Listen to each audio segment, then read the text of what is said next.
Hello, this video is going to be about controlling the velocity coming out of a matrix pattern sequencer live and without any automation, just by using the CB-1.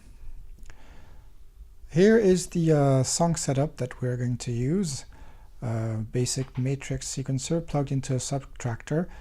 There's also some drums behind, and let's listen to it.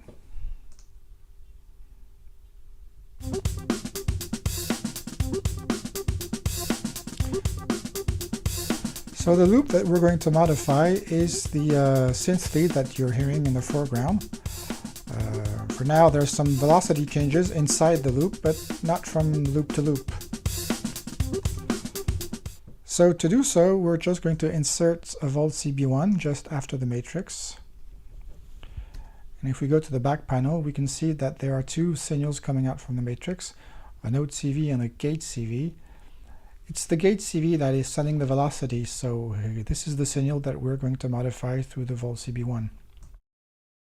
So we plug the output of the CB1 into the gate of the subtractor and the output of the gate from the matrix into one of the inputs of the CB1.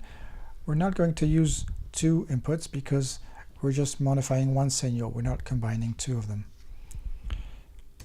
So if we go back to the front panel and launch the loop,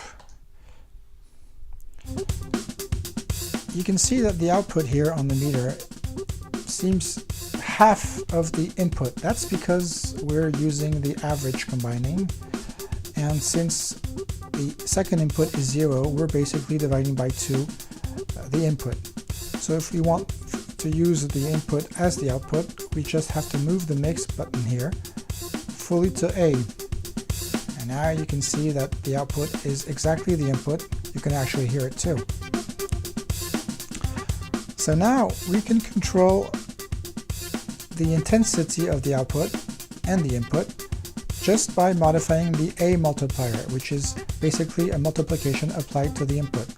So if I go back to 0, you can hear the velocity going down. You can actually see it too on the metering. And same thing, if I go above 1, I'm actually doubling the velocity.